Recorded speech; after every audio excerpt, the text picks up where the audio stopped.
Szevasztok, ez itt a Redis Stream, én Bence vagyok, és ezt most élőben vesszük fel így a Twitch-el együtt. Volt egy Blizzardos bejelentés, ami a felhasználói felületnek a fejlesztéséről szól, meg az addon filozófiáról, és úgy gondoltam, hogy amúgy is egyébként szerdán streamelünk, úgyhogy ezt most live-ba vesszük fel ezt az egészet, úgyhogy üdvözlök mindenkit, akinek egyébként így itt van velünk így a chaten. Lehet, hogy megpróbálom majd egyébként, hogyha itt a chaten is kialakul valami beszélgetés, akkor bebevágdosni a kommenteket, vagy felolvasgatni, mert ilyen interaktívra tervezem csinálni ezt a reaction videót, meg le is lesz egyébként többször pauzolva, úgyhogy aki esetleg zavar, az hogy pauzolgatom a videót, annak előre is sorry, de ez van.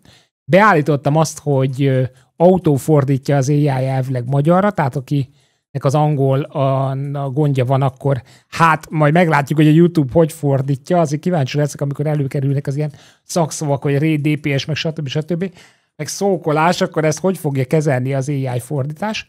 Nézzük is meg akkor, hogy mi ez az egész, és csapjunk bele a lecsóba. Welcome to a special edition of WoWcast, where we're going to talk about a patch 11.1.7 feature Eddig jó and a broader fordítás. discussion about add-ons in World of Warcraft in general. I'm Dratnos, World of Warcraft content creator. I'm Max, I'm the raid leader of Team Liquid, the WoW Guild, and a content creator as well. And I'm Ian Hazikostas, game director on WoW, and it's a pleasure to be here with you guys. Very excited to be here. So what are we doing in 11.1.7? A whole bunch of fun stuff, but one of the features that we're extra excited about is... Ezen egyébként ez egy kicsit azért 11.1.7 is lesz. Nem tudom, egyébként szerintetek amúgy lesz idén kiegészítő? Most egyébként ez jutott eszembe még erről egy teljesen másik téma, de én úgy gondolom egyébként, hogy szerintem bőven át fogunk csúszni bele jövőre. Majd írjátok le ti, hogy gondoljátok.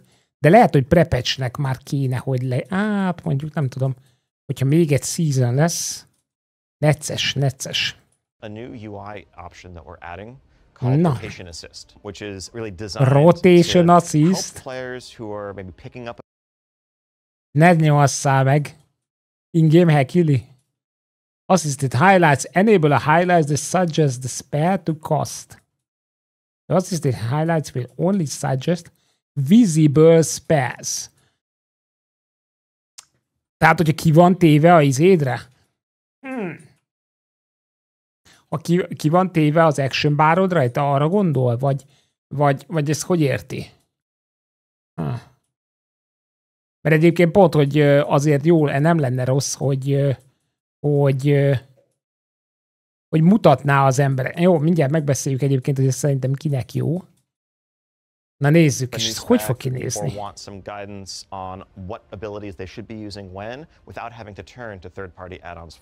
Igen. Hát itt is addon kiváltásról próbálják. Aha, meg is említi a Hackilit. Amit egyébként utálok, mint a szart.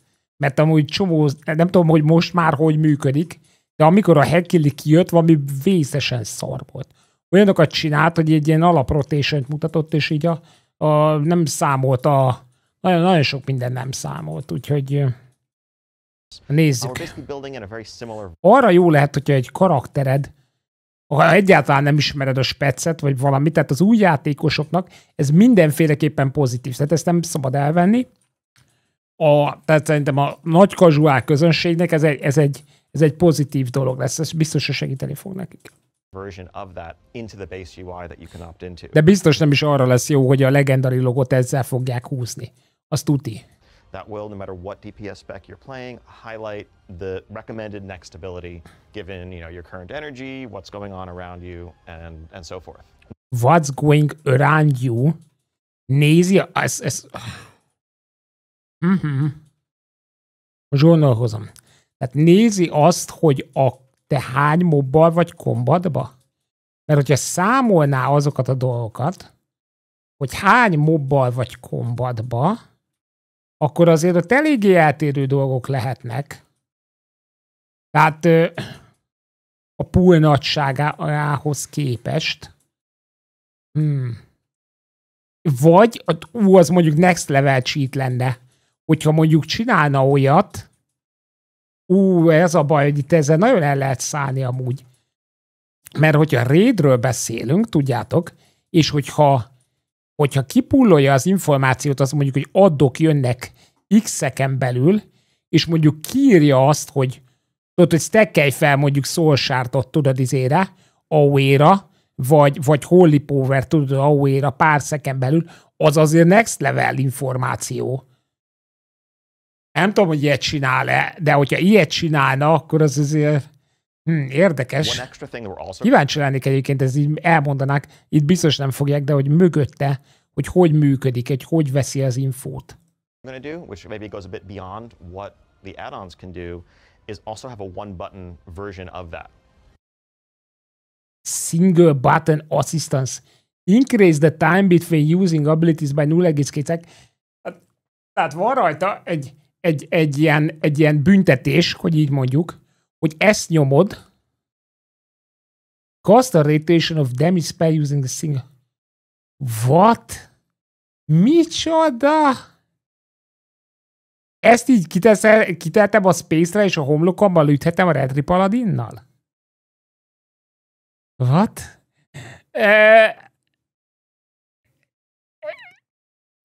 Abba még így még azt mondom, hogy ez kurva jó dolog, hogy valakinek megtanítja a karakterét használni, és target dummy ezáltal tud egy helyes rotation-t gyakorolni, vagy egy helyesebb rotation-t, mint hogyha úgy csinálnám, mint egy kis állat.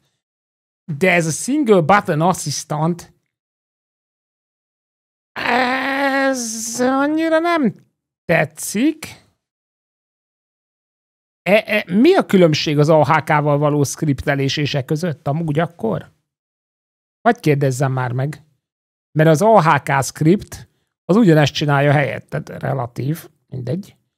Azt ugyanúgy ugye erről csináltuk már egy ilyen WoW cheatelés, rotation automation, meg különböző scriptek, meg ilyesmi, erről csináltuk már egy YouTube videót.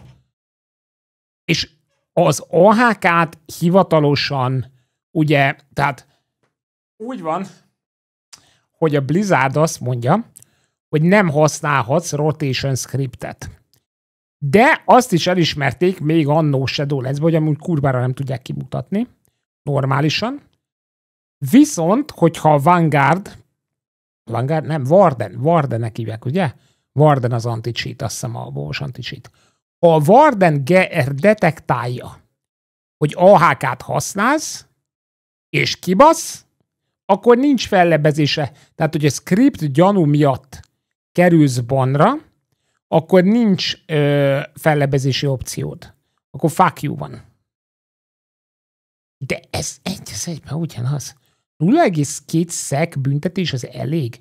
Egy szek az kurva nagy lenne, az egyértelmű, mert az például egy mostani mondjuk 4-es bónusznál az új tírszedbe, az egy hatalmas büntetés lenne, mert amikor 4 szekig visszakapod mondjuk a Retri Paladinnal a Holy Power-t, amit elköltöttél, és hogyha nézed, van Vika-urád, vagy észreveszed, vagy bármi, ugye, ahogy ez beprocolt, akkor igazából ahelyett, hogy 4 darab Divine Stormot egymás után elnyomnál, akkor itt annyi történne, hogy elvenne tőled egy Divine Stormot, de 0,2 ez meg kicsit kevésnek tűnik. Na nézzük. Where there'll be like a keybind that if you just want almost an auto rotation, you can opt into that. And Optimus könyv. Azt a kurva. It will just automatically cast the next recommended ability in the sequence. There'll be a small GCD penalty associated with that, but we want to make sure that this is for accessibility purposes, that it's there for people who maybe just honestly aren't interested in the gameplay of like mastering their spec. They want to explore Azeroth and experience the story, and the mechanics kind of get in the way of that sometimes. This should be for them. Azt már hallottam, hogy ezt mondták emberek, hogy vannak, akik ugye olyan valamilyen fizikai disability-vel élnek, hogy ugye nehezen tudnak ilyen nagyon sok gombos rotation-t kezelni. Ezt már több helyről jelezték. Azoknak egyébként ez király lehet. Aki meg nem olyan, az meg lehet, hogy túl OP. Ideally, this is not a tool where someone is like being told by their raid leader to stop trying to DPS manually. Nem a fasz, nem. Amúgy. Tehát lenne köztünk olyan, én lennék a raid leader, és Sanyika 23%-os logot tolna Red Tripolával, vagy Fury Varival, akkor mondanám, na akkor most Discord share-elsz, bekapcsolod, kiteszed ezt a gombot 1-től 5-ig, és azt verjed, mert bazd meg a gíredbe, jobbat kéne hoznod, mint a 23%-os log. Úgyhogy...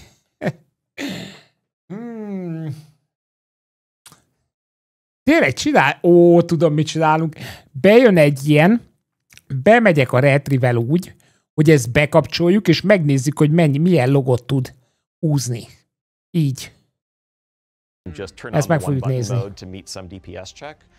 That we want to give you the tools to kind of go through that organic progression naturally. Great. But so the rotation assist doesn't come with a penalty or anything like that. That's just we're going to show you what your next button is. Exactly. Right. It's very similar to the Hakili add-on. It's kind of reflecting. Tehát az alapvető rotation-nek a mutatása az, hogy te azt nézed, az biztos, hogy lassabb leszel. Amúgy. Tehát az fix. Tehát, hogyha valakinek azt kell néznie a combat mellett, hogy ezen az action baron, ahová ezt kitette, hogy változik a gomb, és ő neki azt kell lenyomni, és így követi le, az fixen lassabban fogja csinálni, mint az, akinek már benne van több 100 vagy 1000 óra egy karakterbe, és kb. Muscle memory-ból tudja, így mennek a kombók. Tehát az egyértelmű. Úgyhogy annak egyébként, én ezért is nem is bánom azt, hogy ezt mondjuk a rotation mutatás az ott van. Mert ez tényleg csak azoknak lesz jó, akik nem tudják. Én nekem inkább az az aggályom ebben szemben, hogy tudja biztosan a jó rotation mutatni.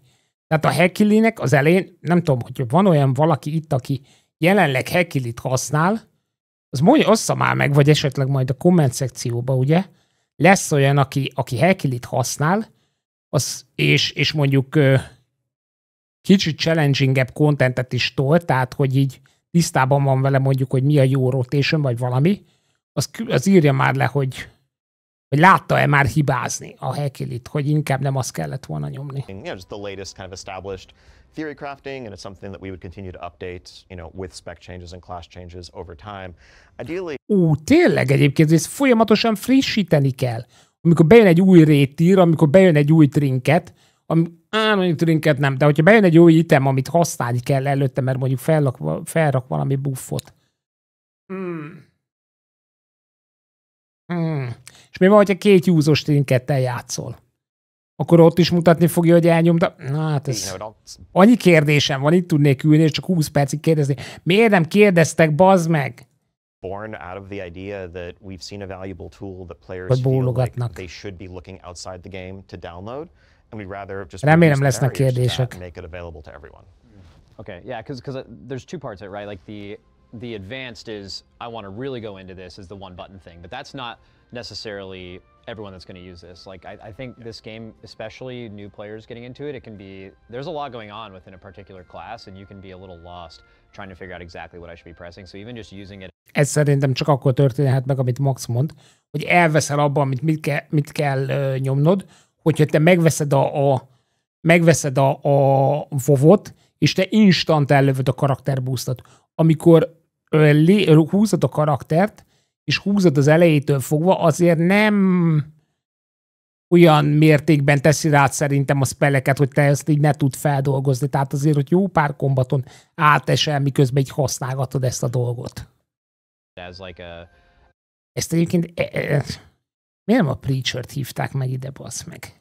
Preacher-t ide hívták volna, az biztos feltette volna a gonosz kérdéseket. As a guide to start learning your class and move off of it eventually, but just having a base understanding of what actually should I be doing at a base level of this. That's really exactly the motivation on our end. Jó, ebbe egyetértünk, igen, ezt már megbeszéltük. You see lots and lots more alts, and leveling is pretty quick. You got a bunch of warbound until equipped gear that you're passing over to a new character.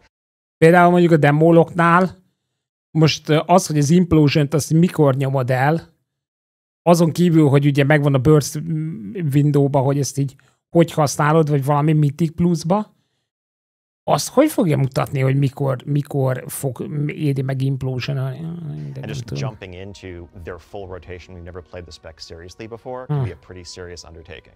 And for some people this may be enough for them, and that's fine too.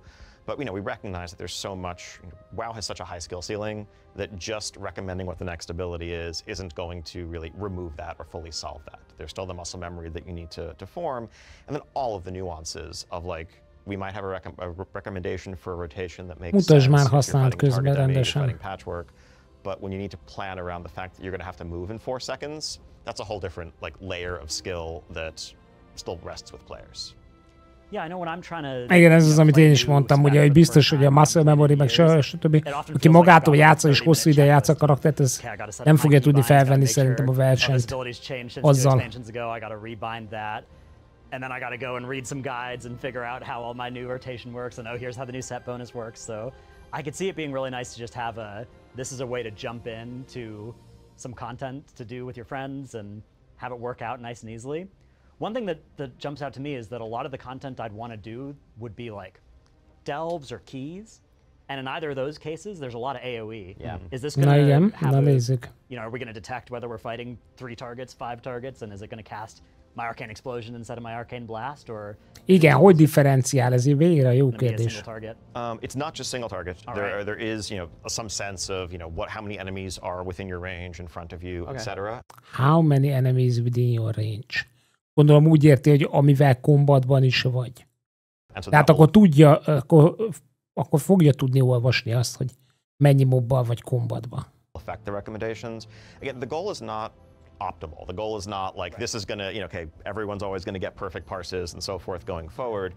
But as a baseline, this should be, it should be useful the same way that many, many people find Hikili useful today. And really, like a lot of this is building on the foundations of the cooldown manager that just came out in 1.5 kind of reflects us hearing people in the community telling us that they feel like they need to seek out these third-party resources just to play the game at like a baseline effective level in competitive. Könyörgöm, mondja valakinek, hogy a cooldown managerben miért nem tudta beállítani, hogy melyik cooldownokat mutassa és milyen sorrendben.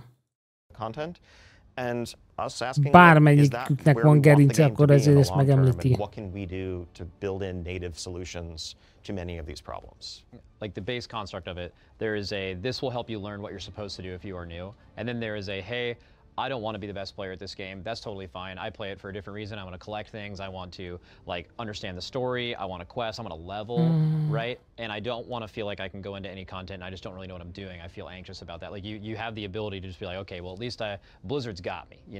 I can have something at a base level where I can press one button and just kind of hang out and play the game. I have one question about the actual rotational thing. So is that going to like change with talents? So like let's say, is it going to work off the base talent build, or let's say you select a talent that now moves a AoE button into your single target rotation? Is it going to be smart enough or planned to be smart enough to incorporate a bunch of different potential talents? Hát muszáj neki, ez szerintem nem is kéne, hogy kérdés. Ez fel sem merült, hogy nem. The goal is that it's aware of your talents, and the logic is conditional based on what you do or don't have talented. As with, this is going to be something that continues to evolve. We may not have every single possible permutation accounted for in the version that we roll out with, but it should still be very useful in that form to everyone. Az a baj, hogy ennek legalább valamilyen szinten hasznos információt kéne adnia. Tehát azt mondja, hogy nem lesz benne mindenfajta permutáció, ugye, tehát mindenfajta variáció. Lehetséges, hogy lesz olyan, aminél rosszul számol. Ez egyébként, hogy ezt folyamatosan update-elik és tugnolják, ez körülbelül minden tírnél meg kell csinálni, minden nagy content patchnél. Ez kibaszott sok melónak tűnik amúgy. And we'll just get refined from there. Similar to the cooldown manager that we know is like, that is a first take at this. We have plans to add much more customization. Helyes, végre legalább ilyen elmondja. Oké, legalább akkor ezt megtudtuk, hogy a cooldown manager az nem ez a végleges változat. Tehát elvileg legalábbis ebbe az interjúba ugye akkor megnyugodhatunk, hogy nem ez a végleges változat, és majd, majd ezt nem tudjuk, hogy mikor lesz, de hogy valamilyen szinten customizálható lesz majd a jövőben, ez csak az első iteráció. Yeah, I think it's a really exciting feature individually. The thing that's most exciting to me is in the broader context of the cooldown manager, of all these other edit mode changes that have come out. There was a time 5 years ago in WoW where if you were just getting into the game, there was an intimidating list of these are the add-ons that you need, and if you're not using these, you're kind of you're kind of worse, right? Like you're noticeably worse. If you can't track your group member's major cooldown, right? Like you're worse at Mythic Plus than somebody who is, right? And it seems like the goal that has been accomplished with a lot of these things that have been coming into the base UI is you can use those add-ons if you want, but we now have a native way to the game that you don't have to get an add-on.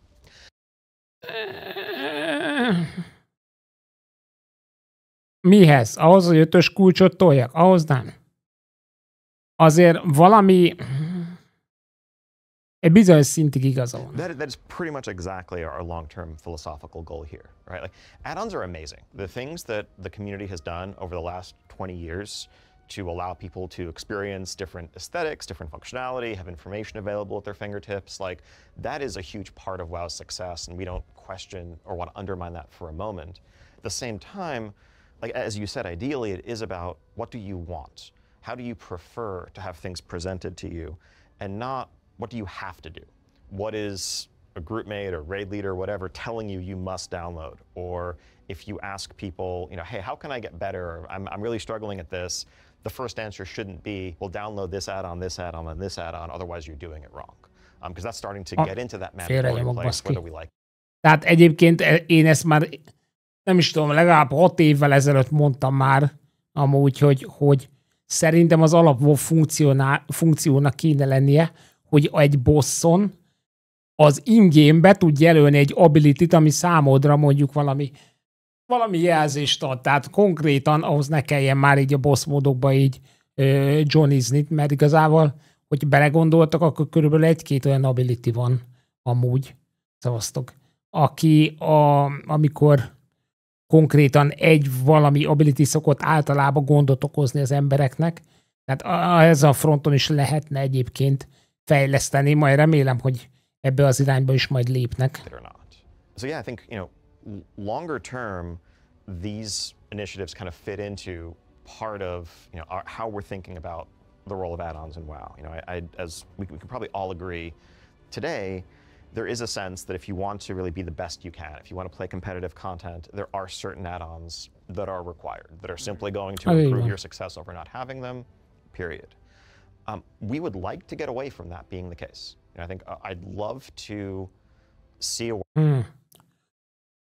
Ahhoz, hogy igazából a cooldown managernek a customizációja és a procoknak a customizációja, hogyha ez meg lenne, és a cooldown manager esetleg kibővülne azzal, hogy party cooldownokat tudják továbbra trackelni, amik egyébként hozzáatacsolódnak mondjuk így a izének, így hozzáankorolódnak a party framehez, az mondjuk egy hatalmas előrelépés lenne ebbe az irányba.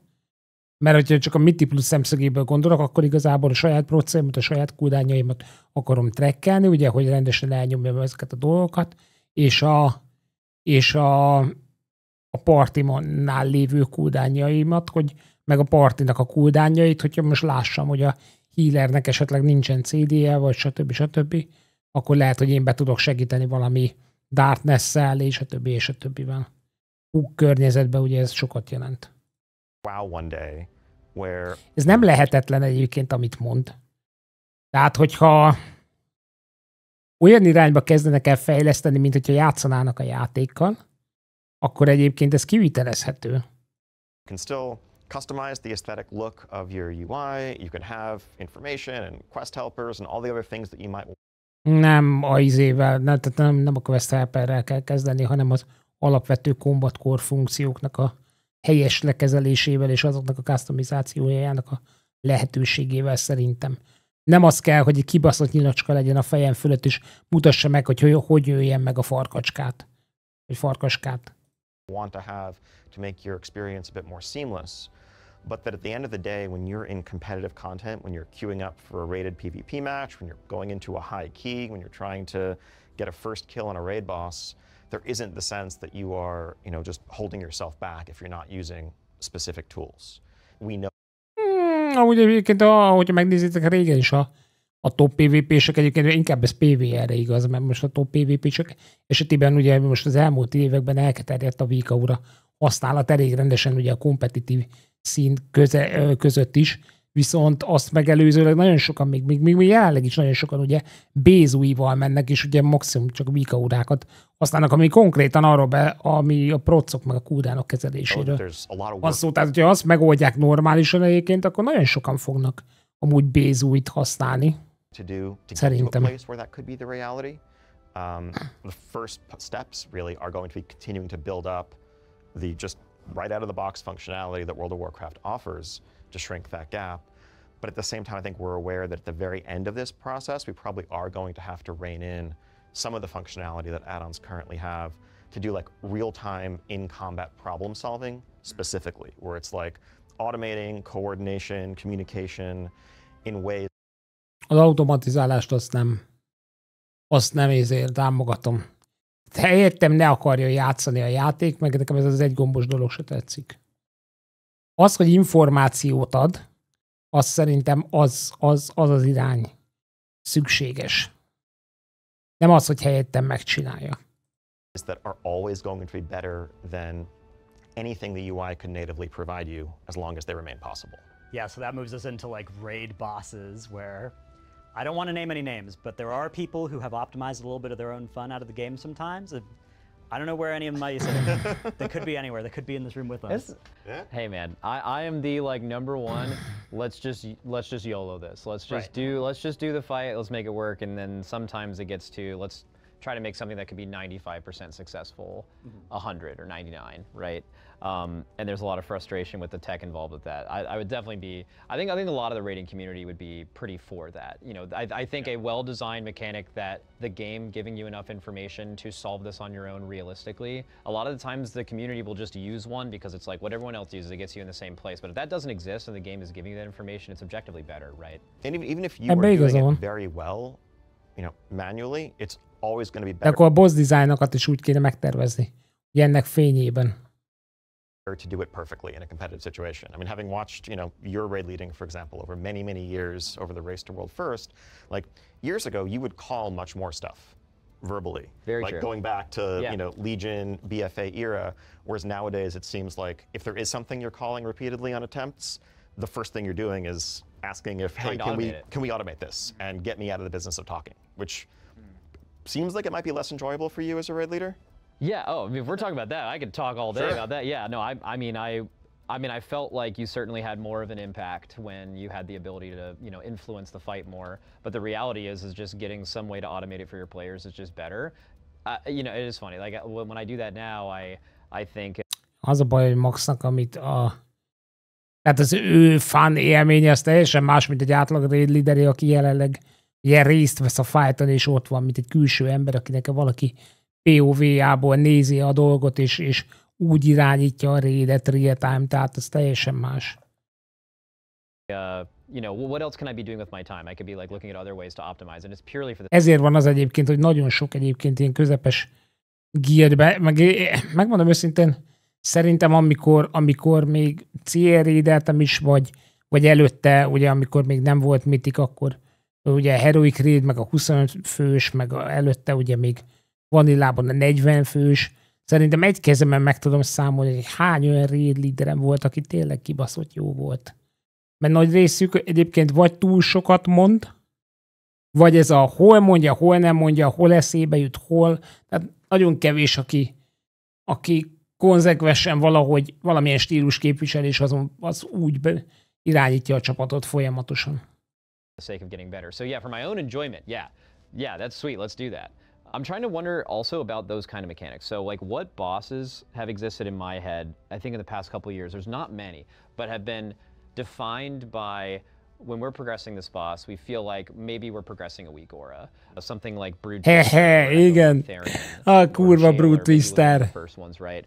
And those mechanics, I feel like, could not have been done or probably would have been nerfed without weak auras or having that effectiveness of that reduced. What do you do as a fight designer now? Do you I know you're obviously like really passionate about raiding. You've raided for a really long time. Do you have to avoid those kind of assignment mechanics? Are there things in game you can use to like naturally sort out those things? Like, do you give more time for the mechanics? Like do you have to stray away from assignments in general because the community has just, whether you like it or not, has like trained themselves to have something solve that for them? Do you have to like go back into like a more simple version of that? Do you find other ways to make fights difficult? There's obviously a bunch of ways to do that. The way we design encounters has been influenced in significant ways by the way players use add-ons. I know, the community sometimes speculates that, this was built clearly to require an add-on. I can say that's never the case. No encounter designer is ever sitting around saying, all right, we're going to make this mechanic, and then players will write this weak order to solve it this way. All right, mission accomplished, let's ship the boss. But when we're thinking about... Nem, inkább az, hogy van egy tök jó cool ötletem, és összeteszem, de hogy majd ezt valaki hogy oldja meg fightba, azt igazából leszarom. Inkább az érzésem van. Főleg a Brute Twister Mythic után. Tehát, hogy azt valaki kitalált, hogy akkor most jönnek majd a tojások, és akkor majd 2 embernek kell oda menni minden egyes tojáshoz, és akkor majd ez tök jó lesz, és úgy egyébként ez, hogy már hogy oldják meg a raiderek egymás között, amúgy egyébként ez nem érdekel, de amúgy ötletszerűleg jól hangzik, persze. The overall pacing of a fight, the tuning, we, might get feedback on a fight that it feels like there isn't enough going on, when in actuality, there are 4 or 5 mechanics going on, but add-ons are largely compartmentalizing and making it so that most players don't have to think about them most of the time. And then players give us feedback that, hey, this fight felt a little bit slow, like I was just punching the boss for 3 minutes. And so then maybe we add another mechanic in the next iteration of that, or a similar encounter. We get to a higher overall complexity space where, there's just, you look at the dungeon journal and you're scrolling and scrolling and scrolling, and maybe half of it doesn't even matter because add-ons are going to handle it for you. I think that's not a great place for things to land. It also definitely ties our hands in... Mit értünk ez alatt egyébként, hogy az addonok majd megoldják helyett? Ezt nagyon sokszor hallottam egyébként a csomó embertől, amikor erről beszélnek, hogy az addon megoldja. Mi a faszomat old meg az addon helyettem? Tehát, hogyha 2 valami van, és össze kell futni, akkor is nekem kell felnézni és megtalálni azt a dolgot, és összefutni Sanyikával, akkor is nekem kell tudni, hogy fel kell venni a bombát, még akkor is, hogyha nem tudom, villog valahol egy víkaura, hogy oda vigyem ki, és ott tegyem le a bombát. Mit old meg az addon helyett? Mi információt ad? Ez a nagy megoldás, vagy most miről beszélünk? Nehogy nekem még egyszer valaki belinkelje azt a kibaszott Hellfire Citadel-es archimondos víkaurát, amit azóta linkelgetnek az emberek, hogy úristen, megoldotta az addon helyetted a problémát. Igen, az egyszer volt. Nem tudom, és van körülbelül WoW történetében, nem tudom, egy maroknyi ilyen boss, ahol ténylegesen biskirály volt valami addon, vagy valami plusz dolog, de hát a nagy részétnél azért, nem tudom, én ezt nem így látom. Some ways, like I think we do fewer coordination mechanics than we used to. Like there used to be, like if you look at old school WoW days, there were encounters where like the primary challenge for your raid was by design coordinating some rotation. And the execution beyond that wasn't super complicated, but making sure that this thing stayed soaked, or that you were rotating people through with their debuff or whatever, that became a big part of the fight's challenge. Now we know ultimately that that can never be the thing that we lean on for challenge, because it's going to be solved, and it's not going to be solved through what we think of as the more just interesting MMOE like communication, cooperation, figuring out systems for having these things work in a way that feels collaborative. It's going to be downloading the weak aura pack, setting it up appropriately, maybe having 3 or 4 frustrating wipes because there was a typo in the configuration, which is that's not what I think anyone really wants raiding to be. And so we move away from making those mechanics as much and lean more on things that add-ons can't solve for you, like moving out of a swirly under your feet with only a little bit of time to respond. I don't think it's a coincidence that more and more of our fights have those sorts of just twitch reaction, avoidance mechanics, whereas that used to be one type of fight that we did.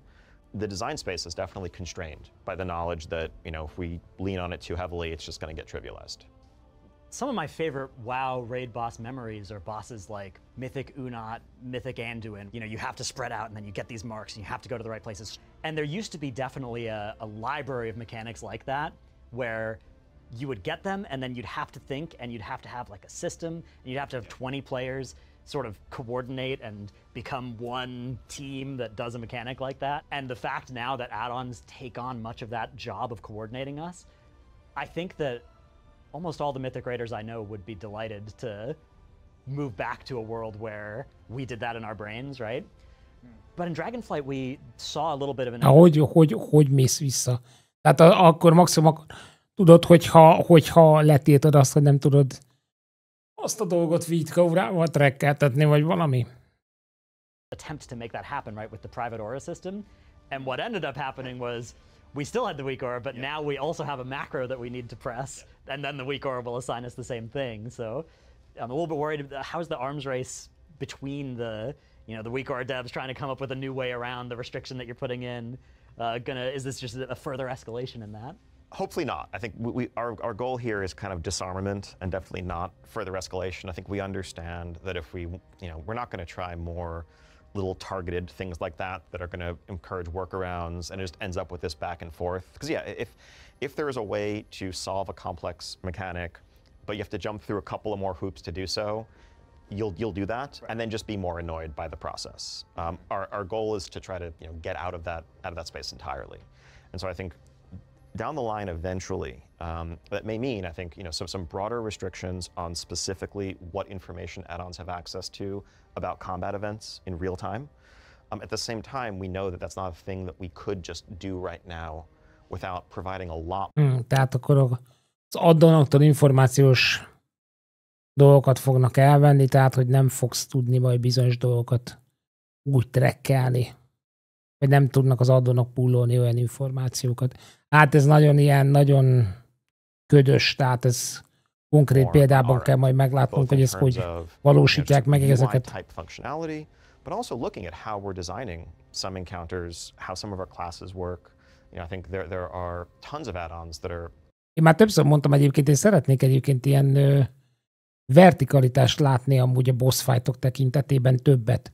Tehát, hogyha megnézitek mondjuk a Dragonflight-os első raidet, akkor is itt ilyen hatalmas belső terek voltak, és igazából az egyetlen egyszer volt, amikor ugye a pókot üldöztük itt fölfelé az a kanyargós lépcsőkön, vagy nem tudom micsoda, nem jut eszembe most már a bossnak a neve.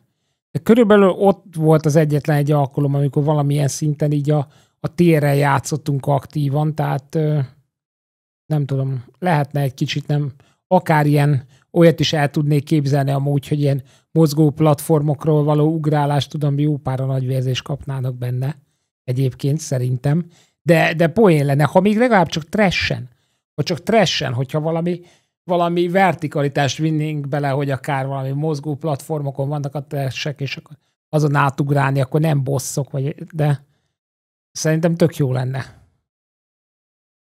Igen, abba a szempontból egyébként itt Klapinak igaza van, hogy az XY, tehát a vertikálisan elmozdulni, ugye az azért problémás, mert bizonyos abilitik elmennek alattad fölötted. Tehát ugye Floodgate-ben is ugye úgy működik a lángszóró, hogyha te fentebb vagy, nem a lángszóró, hanem de a lángszóró is csak a 2-es boss előtt, tehát ott, hogyha a lépcsőn vagy és alulról ütöd, akkor egyébként el tud fölötted fújni, hogyha eléggé felhúzod, meg a kis pörgőforgó fémkerekek, ami ugyanaz a trash mob tesztre, a körfűrész, annál is ugye, hogyha felugrálsz a dobozokra, amiket felrobbantasz az első poolnál, akkor az is alattad így a semmiben pörög. Ja, igen. Ez igaz, hogy ezeket meg kéne hozzá oldani. Csak tudod, amikor én nekem voltak olyan alkalmak, amikor például mondjuk raideltem valamelyik bosson, tudod, és akkor utána visszamentünk oda transmogot farmolni, egy kieggel később, és mondjuk millivel játszottam, mert rangerben lehet, hogy ez így nektek feltűnik, hogy milyen szép, de milliként ugye nem mindig látsz annyit így a boss fightból, és így néztem a tervet, ilyen fézváltásoknál, meg valami, és azt, de kurva jól néz ki egyébként, de amúgy csak a víkaurámat néztem meg azt, hogy mi van a lábam alatt, tudod, meg így középen így láttam egy segget, vagy egy lábat, vagy egy karmot, amit éppen tiszta erőből ütök. Tehát, igen. Healthy and valuable and really important to how players play the game that do rely on that flow of information. Everything from something as simple as damage meters to, like, you know, honestly, boss time, like ability timelines, like the DBM style, like when is this next ability going to fire that people have basically been raiding with forever. That's not the like computational weakors. That's just, hey, this ability is going to happen in 15 seconds. Like we want to build in our own version of that. Like I think like down the line we. Tehát konkrétan be akarják, damage métert is akarnak bebildelni? Az jó lenne, ha lenne egy pontos damage méter. Mondjuk valamilyen szinten a frissítés, még nem tudom, hogy milyen gyorsan frissülne. Emlékeztek, nekünk volt olyan az előző seasonbe, az előző raid tierbe, hogy valamelyik bosson, melyik boss volt az? Szerintem lehet, hogy az év volt.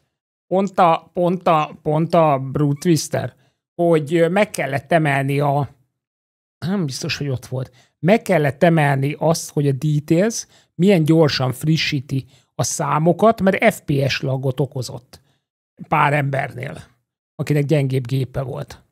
Senat, igen, arra gondoltam a félkörösre. A bossfightok neveit ritkán jegyzem meg, ugye bosszok neveit. Tehát igen, abból indulunk ki, hogy a házi VI-juk mennyire bare bones lett, nem kell félnünk az adó készítőknek. Hát igen, ez tényleg így van. De én például mondom, én nagyon örülnék neki, hogy főleg egy ilyen átlagos guildbe, vagy hogyha például tessék azt mondjuk neked, hogy ott vagytok egy boss fighton, tudod, letöltötök hozzá, ti is egy raides pakkot, ami megvan nektek, de neked szabályszerűen neked problémát okoz még valami, és nem mindenki tud esetleg olyan gyorsan írni, valamilyen víkaurát az adott dologra. Például nekem van egy víkaura dummy gruppom, aminek az a lényege, hogy ilyen üres víkaurák vannak benne, ID nélkül, de meg van csinálva, hogy középen tudod, ilyen kör alakú tekerés, hogyha valami duration-t kell nézni, valami pulzálás, vagy valami iránymutatás, hogyha valamivel meccselni kell, vagy adott helyre kell eljutni, ezeknél nincsen beírva ID, és amikor nekem problémát okoz valami boss fight így raiden, vagy valami ilyesmi volt, amivel találkoztam, akkor nyomok rá egy duplikétet, leduplikálom, és gyorsan beírom az ID-ját. És akkor konkrétan így megoldottam gyorsan magamnak, de azoknak, akik esetleg nem használnak ilyet, azoknak tök jó lenne, hogyha beépített boss módnál csak megnyitná a Dungeon Journal, tudod, ott lenne az ability, és ott kitenni mellette egy pipát, és beállítja, hogy pulzál, visszaszámol, vagy valami, tehát a DBM funkcionalitásokat. Azt szerintem a legtöbbet azoknak segítene, akik most kezdik a játékot. Persze, ezeknek a 99%-a azoknak segítene többet természetesen, akik egyébként így vagy alacsonyabb szinten játszanak, vagy most ismerkednek magával a játékkal.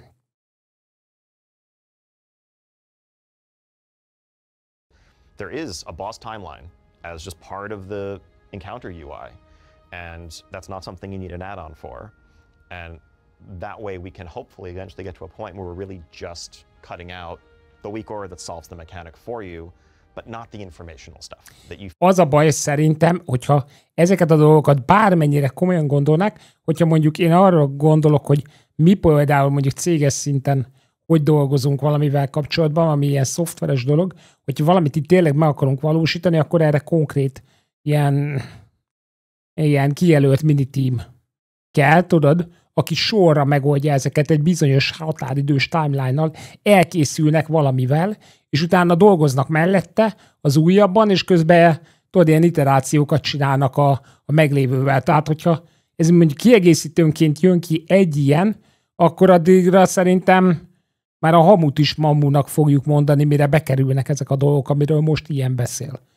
És ő neki a maradék haja is kihullik addigra, mire ebből valami realitás lesz. Tehát nem tudom, hogy a Blizzardnál ezt hogy csinálják, de kurva sokat jelentene szerintem kommunikációs oldalról, ami kurva nagy gyengeség a Blizzardnak a kommunikáció, hogy így mondaná, hogy erre mondjuk van egy team, akik egy záros határidőn belül egyébként mondjuk azt mondom nektek, hogy mondjuk a következő kiegészítő végéig legalább 3 funkcionalitást hozzáadnak.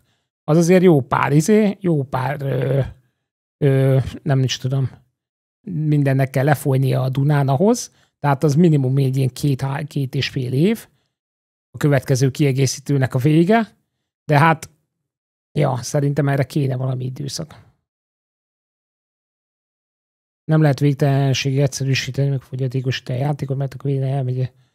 Szerintem egy gombos mobil game. Hát most egyébként pont az elején az egygombosokkal az egygombos rotation helper az jön. Tehát az jön. Itt van benne, az elején beszéltünk erről, majd megmutatom, hogy végigmentünk rajta. It really feels like the game should have been telling you all along, where add-ons are, admittedly, kind of filling in some gaps there. Okay, so coming in 11.1.7, we're going to have the igen, mit kap a rotation helperje? What of the rest of this initiative? Is any of the rest of this in 11.1.7, or are we just starting the conversation now? I think there's a lot of stuff that we're working on. I think, we've seen the cooldown manager and then the rotation assist coming. I think down the line, it's some of the stuff that I touched on. I don't have specific patch dates right now, but we are looking at damage meters. We're looking at nameplate improvements.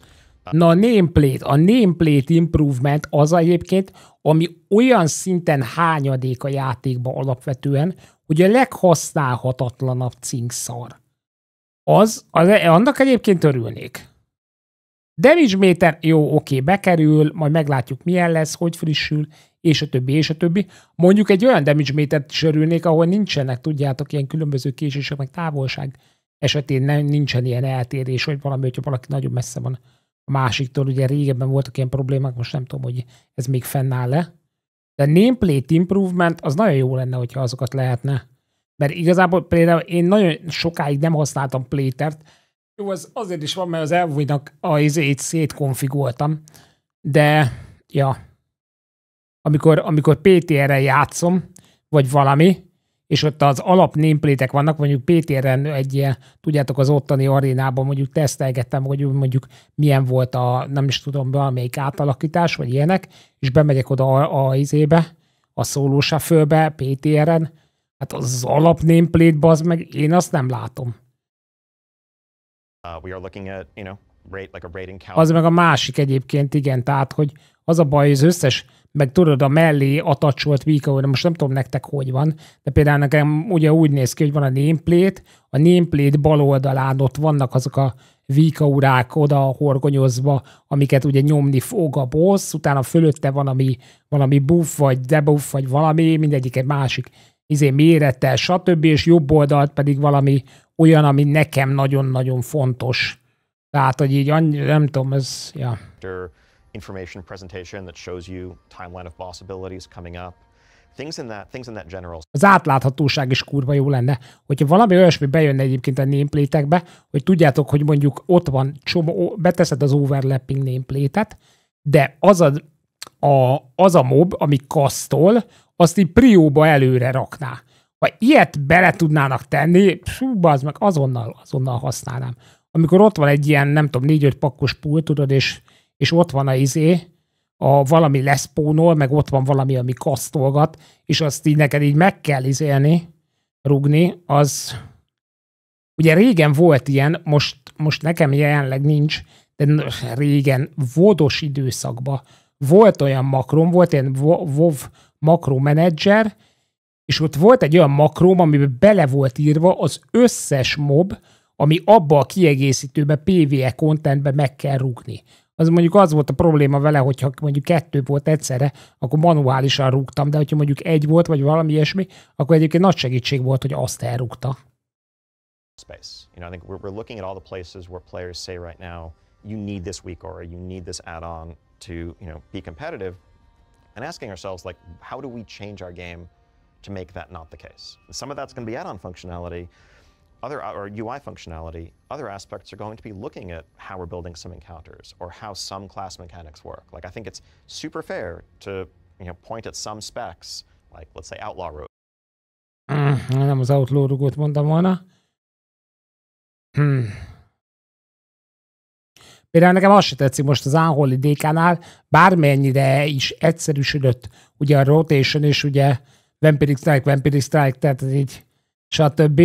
De az, hogy 3 fajta dolgot nézel, hogy fenntartasz, és amellé még 2 fajta procot, és nem tudom.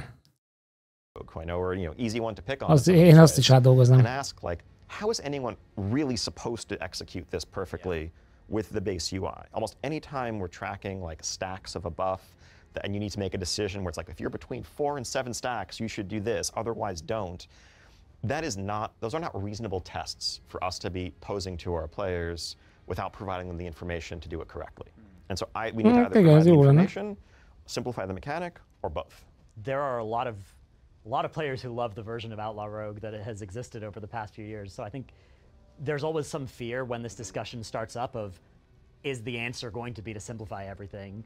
And I think it's really exciting to hear instead that the answer is, okay, we'll maybe simplify some of these huge outliers, but we're going to bring in the functionality that makes it so that instead of needing to download a WeakAura to solve this, right, instead of needing to have a complicated assistant tell you, now you're supposed to press this button, now you're supposed to press this button, instead we're going to provide that information in a more clear way than looking at the top right of your screen to see your buffs and trying to catch the rotation buff between all the other 20 that are changing in combat. That's definitely the goal. I think we want World of Warcraft to be as approachable as possible. Az is jó lenne egyébként, hogyha a spellbookban, például, hogyha a spellhez tartozik valamilyen fajta típusú proc, és a spellbookban rávinnéd az egeret magára a spellre, akkor ott mellette kiírná, hogy milyen procok tartoznak hozzá, a jelenleg, amik aktívak, és ki vannak neked talentolva, és mellette odaírná az ID-ját, mondjuk. Tudom, az ID az csak a WeakAura készítés miatt, ha lenne hasznos, de az amúgy az se lenne rossz. Főleg, amikor egy felvesz egy olyan karaktert, amit mondjuk 2 kiegészítővel azelőtt használtál, vagy 1 kiegészítővel azelőtt. Skill ceiling in the game is as incredibly high as it is. That allows for tons of differentiation and self-expression and accomplishment. But I think, a lot of at its core, a lot of skill in WoW, I think, boils down to multitasking ability. And like even just, you might be able to do amazing damage just testing it against a target dummy. Very different world when you're also in an encounter and need to do 3 mechanics at the same time. And we see, tunnel visioning DPS are a meme for a reason, right? They're just focused on their rotation and whoops, they just messed up the encounter mechanic, or vice versa. Someone who is good at mechanics, but their DPS goes off a cliff. Really, like the function of a lot of these add-ons is to offload a portion of that computational complexity.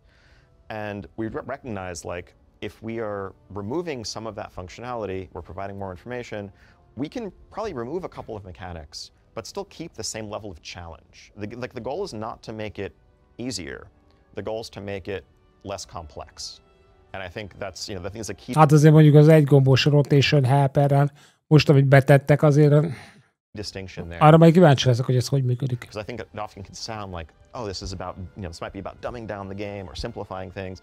It's not that. It's about trying to create a more approachable baseline experience that still has every bit as much room for differentiation. A törekvés és a cél az jó. Talking about add-ons that things in the game have been inspired by it. You mentioned a damage meter. Yeah. So I'm really interested in just what your view is philosophy-wise about damage meters in games like this.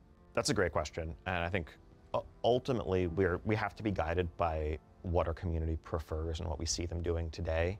The single most popular add-on used across the entire... Elkezdjük azt bármilyen szinten, hogy ez a damage meter, valaki eltörik azon, hogy van damage meter. Ez nem a Final Fantasy, aki ezen eltörik, az húzzad oda. Game is a damage meter by like a fair margin. Okay. The majority of players. Valamilyen indikáció kell, hogy most szar vagyok-e, vagy jó. A legrosszabb dolog a Földön volt a Terra Online-ban az elején, amikor kijött, és voltak olyan fájtok, amikor le kellett nyúkolni, le kellett zergelni valamit, és volt egy burst window, ahol át kellett ütni a boszt, és nem tudtad, hogy ki a szar. Mert nem volt még akkor damage meter. És akkor így néztél a másikra, hogy te nagyon ritkán villog az a kurva íj a kezedbe, bassz meg. Te nyomod a gombokat. Biztos jó nyomod. És akkor tudjátok, az jó az a damage meter. Én is akarom látni, hogyha szar vagyok. Például most, ugye nem is tudom, mikor lokkoztam utoljára, és most nagyon megtetszett a demo, és újra felvettem az ősöreg warlockomat, és tudom, hogy most nem játszok olyan szinten vele, mint régen játszom, és tudom, hogy bizonyos szituációkat szarul csinálok, és szarul damage-elek is nem jól választom meg a cooldown használatot, meg stb. A Mythic Plus-ba. De ez abból látom, hogy látom a damage-emet, meg nézem azt az embert, aki jól csinálja, és látom azt, hogy az mit csinál. Különben nem lenne indikációm arra, hogy én feedbackem, hogy én jól csinálom-e. Ez kell a damage meter. And so that indicates that people want to see that information at least about themselves. Igen. We definitely want more nuanced measures. Azt is látni akarom, amikor az Arcane Mage-et elhozzuk, és azért, hogy single target-en legalább leburstolja a boszt, és a izé alattól mondjátok már a Retripala alattól single targeten átkémédzsel. Igen, azt is látni akarom, nem csak a másét, vagy a sajátomat. Of success and understanding like how successful were you or how much did you contribute on this run, highlighting things like interrupts, highlighting things like avoidable damage to give a fuller picture of performance. But at the end of the day, you know, I think for someone who's trying a new spec, trying a new talent build, getting a new trinket, and they want to see like how did this affect my performance compared to the last run? És örülök, hogy ezt így gondolja. And so I think, you know, we know that in any world where we were going to limit some of the ability of add-ons to like, again, do that real-time combat event tracking, we would need to provide a damage meter solution of our own. And I think one of the exciting things, I think, if we're also have it be server authoritative, so you're not worried about like who's in a different combat phase, who's out of range, or whatever. It could just be like, this is official and going to be accurate all the time. We were obviously mostly thinking about Mythic Raid when our de akkor legyen pontos. Going to affect things, but the overwhelming majority of players are in, you know, heroic raids, normal raids, raid finder raids, doing Mythic Plus dungeons, right? When we're talking about making these changes to what WeakAuras can do, is there an appetite for changing how heroic and normal raids function as well? Like, do we see these problems in there as well for what add-ons can do and how they solve things? Absolutely. I mean, I think it all trickles down, right? I mean, I think maybe even more, a larger percentage of players doing Mythic Raid might use specific WeakAura packs than, let's say, normal. But those add-ons are used by the majority of players right now, and certainly other, you know, boss mods are as well. And I think a lot of it just comes down to, you know, what are the coordination challenges that we're presenting? If there's something that everyone is relying on a tool right now to assist with, we would have to change it to still keep it the same level of challenging, but, you know, without that same automation assistance. And that can take many forms. Ez egyébként nem tűnik ilyen hatalmas dolognak. Lehet, hogy azt mondjátok, hogy jó, igen, ez egyértelmű, de amúgy a Blizzard hozzáállása ehhez szignifikánsan más volt Shadowlands-be. Én emlékszem, amikor Mr. GM-es interjú volt, és Iant megkérdezte valami személyes interjúba, és egy az egyben az ellentétét mondta. Azt mondta, hogy ezeket a dolgokat a community kezébe akarják hagyni, addonok formájában, mert hogy eddig is sikeresen izélték. Tehát ez most, ez egy teljes fordulat ahhoz képest, vagy értitek, hátraarc abba a pozitív irányba. Tehát ez amúgy, ennek örülünk, szerintem. Diablóban is elviselném, hogy lássam, hogy a fejlődés van, mert azt érzem, hogy cserégetem egyre jobbra a dolgot, de a mobok nem nagyon halnak. Ez csak azért van, mert barbárral levelingezel earlybe. Én is így éreztem magam az előző szezonban a barbár levelingbe. De majd, ha kész lesz, a build jobb lesz. It can be, there's one or two fewer things to soak. You have an extra couple of seconds to like actually spread out on the fly. You know, it's a pretty common mechanic of like, all right, 3 people get a debuff and they just have to like run out in different directions from each other. People have been just kind of playing the game and doing those for years and years. But of course, if you can like, if the time you're given to react is so tight that you can't afford to do that, then people do gravitate towards, all right, we're going to put diamond, circle, and triangle on the ground. Everyone's going to get an auto-assigned marker, and you just know, like, I'm going to run to my marker to guarantee that it's executed correctly. I think it's a bit more interesting if we give you a couple of seconds so that you can look around and make sure you're not running in the same direction. And Amúgy én is jobban preferáltam. Segítsetek megint a boss nevekkel. Melyik boss volt az előző seasonben, tudjátok, amikor így kicharge-olt, és így és ilyen alakzatba kellett felállni, tudjátok? Tehát egy kör alakú platformon fájtoltunk, és kicharge-olt, és akkor ugye felálltunk ilyen izébe, és nem szabadott közel menni egymáshoz. És ugye mi is játszottunk úgy, hogy voltak kint raid markerek, és akkor raid markerekre futkostak az emberek. Tudjátok, amikor úgy haltál meg, hogyha kétszer átment rajtad a boss, nem tudom, ez komolyan egyébként egyáltalán emlékszem a nevekre. Mindegy, majd megmondom, majd így a videóban majd megeditelem, és akkor majd ide kiírom, hogy melyik az. Mindegy, nem fog eszembe jutni. Na mindegy, de az a lényeg, hogy sokkal jobban oldottuk meg mi is a feladatot, amikor elhagytuk a márkokat. Amikor az volt, hogy álljál fel valamilyen négyszög jellegű alakba, és ne legyetek egymáshoz közel. Sokkal jobban álltunk fel, és sokkal inkább gondolkoztak az játékosok, mint amíg a Mark volt, mert a Marknál, tudod, így láttam azt, hogy ilyen full tunnel visionben emberek így kinézték, oké, az ott az én Markom, és tudjátok, hogy beordították emberek, bazd meg, hogy megyek a izére, megyek a kékre, és amikor ketten ordították, hogy megyek a kékre, akkor mind a kettő oda ment a kékre, majd utána mind a kettő elment a kékről, és kinyírták egymást a túróba. Tehát, hogy az számtalanszor megtörtént, és amikor elhagytuk a márkokat, hirtelen mindenki fel tudott állni valamilyen szinten normálisabban sokkal.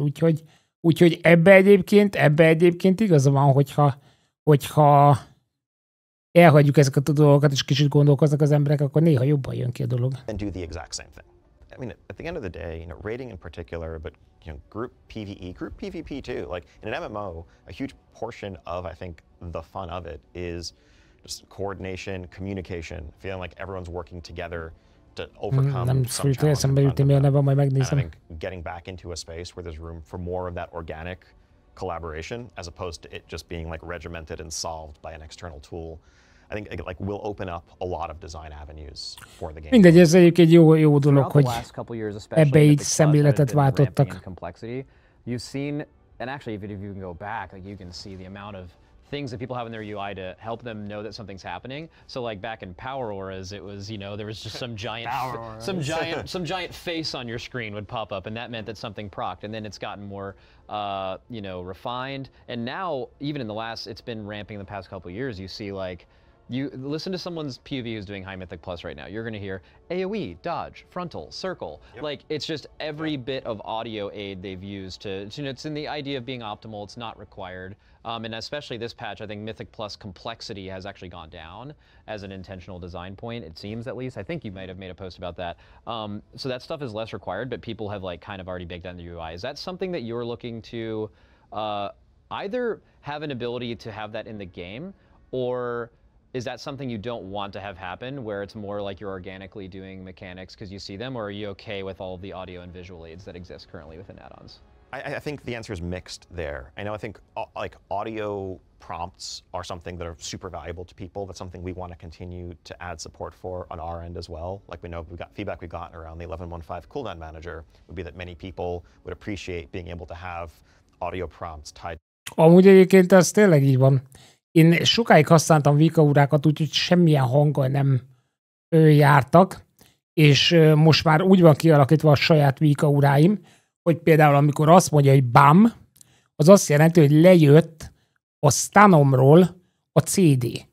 Tehát abból, hogy én meghallom azt, hogy BAM, tehát mivel az összes karakteremnél így van megírva, tudom, hogy tudok újra stanolni. Amikor azt mondom, hogy van ez a füttyögő hang, az meg azt jelenti, hogy instant procot kaptam, általában mondjuk az karakterenként eltérő, hogy mivel, de az a lényeg, hogy instant procom van. Most jelenleg egy valamilyen kasztos ability-re.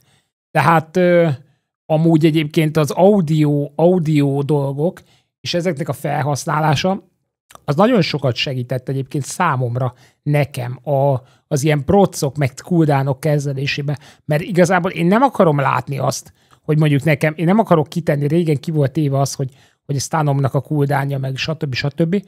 Most is nagyjából ugye ott van felsorolva az izébe, az Omni CD-be, de az körülbelül azért van, hogyha mondjuk látom, hogy mondjuk 5 szek múlva lesz valami, amit le kell stanolni, és a többieknek nincsen, akkor oda nézek, hogy nekem 5 szek múlva lesz-e, de sokkal többet jelentett, főleg PvP-be, hogy amikor csináljuk a izét, és mondjuk a Hunterrel ugyanúgy egyébként a audio cue volt a trapre, amikor visszajött meg a stunra, és amikor hallottam, hogy stun trappen megint van, akkor azonnal tudtam mondani egyébként a Retri Paladinnak, hogy mehet ő is stunolni, és akkor csinálom a stun trap, mellette scatter, és akkor mind a 3 target le van CC-zve, és akkor nyúkolhatunk, és sokkal egyszerűbb volt, hogy nem kellett a szememet levenni a kombatról. Azóta egyébként én számtalan olyan dolgot használok, csak ugye ezáltal így mindig nekem kellett így megírogatni ezeket a dolgokat így manuálisan.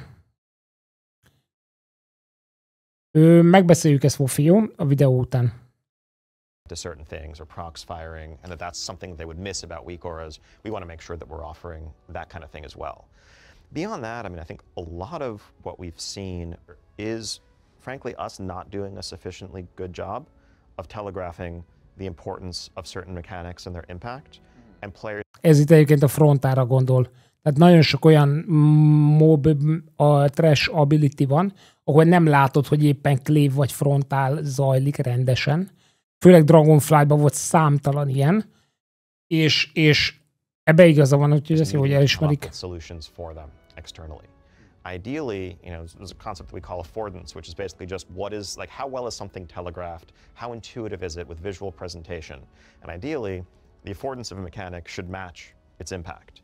And sometimes, yeah, if you have a random mob in a dungeon pack that has a frontal that will just delete you if you're not getting out of the way of it, and it's just one thing going on among a half dozen other things, why? And why? Like, how could we call that out better with visual? Aha, igen. Igen. Galivix-es ability, amiről minél messzebbre kell menni. Ami, igen. A longer cast time, with konkrétan jó példa. First place. That's just one example of one of the areas in which we know we can do that. Mindig túlfutok. Túlságosan túl. We would want the ability to, on our end, flag mobcasts in Mythic Plus as like lethal, as like this should be a high priority interrupt, because we know players are going to basically look to solve that anyway. If there are 3 casters in a pack, and 2 of them it's actually kind of okay to let them free cast, but one of them, if they ever get a cast off, you're probably going to wipe. They shouldn't all just look indistinguishable on your screen, and us expect you to figure that out on your own. They did that in Season 1, right? Wasn't there like a couple casts or like super giga you die death volley or something? Yeah. And they had this big animation. Our Kara casters where they hunker down, there's green glowy stuff around them, and they're casting a volley, and you're like, all right, I gotta kick that. You can be playing WoW for 2 days, and you're like, that can't happen. Yes. But I'm looking forward to an M+ then, where if we're talking about maybe taking away my ability to air horn myself on a certain cast, something like that, if instead I have to be now looking at a mob and there is a sort of a visual language that I can come to expect, like if the mob is hunkering down and it's got particle effects around it, that means I gotta kick it.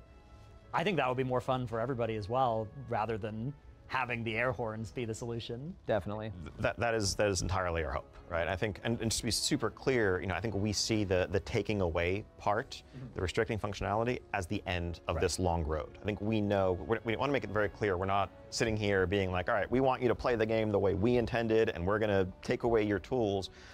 We just want to bridge that gap. And we have a lot of work to do on our end to keep building up more improvements, more functionality. And it's not just the UI, the VFX changes that you mentioned are a part of that overall effort of us asking. Az jó, hogyha azokat a dolgokat beteszik, hogy tényleg látványos lett, ugye, amit korábban itt felhoztak az Arakarában, ugye az a Poison Cast, azt tényleg láttad, hogy ez ugye ott az utolsó boss előtt, hogy ezt nem nagyon kasztolhat be, mert akkor Ripperino van.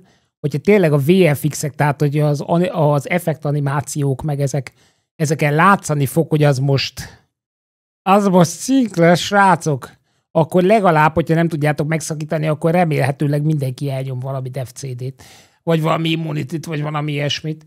Tehát, hogy ezeknek amúgy konzisztensnek kéne lenni. Tényleg egyébként erre nagyon kíváncsi vagyok azt, hogy ti mit szólnátok egy olyan WoW-hoz, ahol mondjuk az olyan ability-k, amik tudjátok, ez a mortal ability, ami mondjuk halálhoz vezet, hogyha mindegyiknek valami hasonló megjelenítés lenne benne.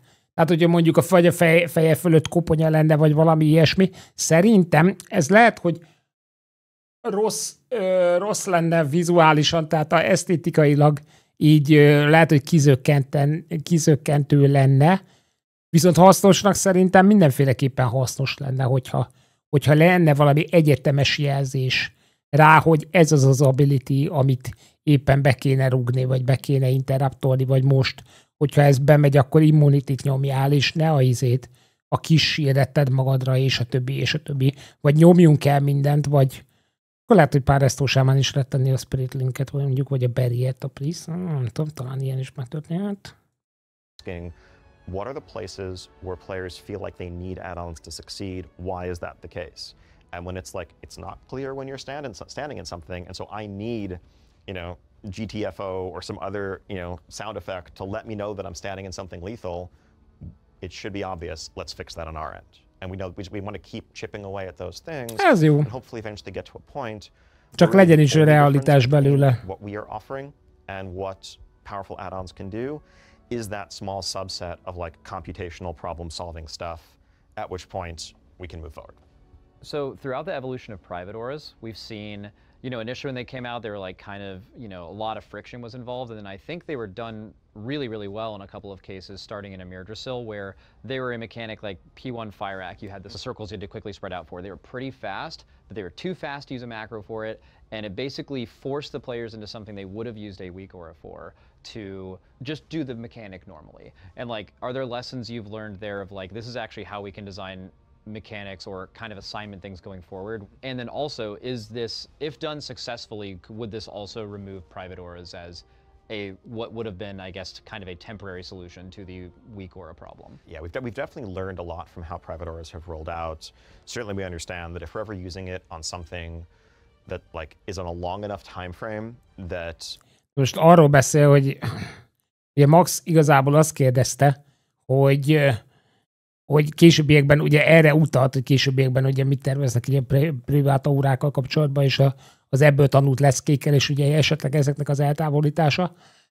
Mert ugye ezt arra hozták be a privát aurákat, hogy ne tudjad weak aurával trekkelni, csak az ugye az alapvető probléma, hogy ezt kikerülték úgy azok, akik ki akarták, hogy egy ilyen plusz a makrót megnyomnak, és a plusz makró által végrehajtott változtatást, vagy valamit, azt trekkeli tovább.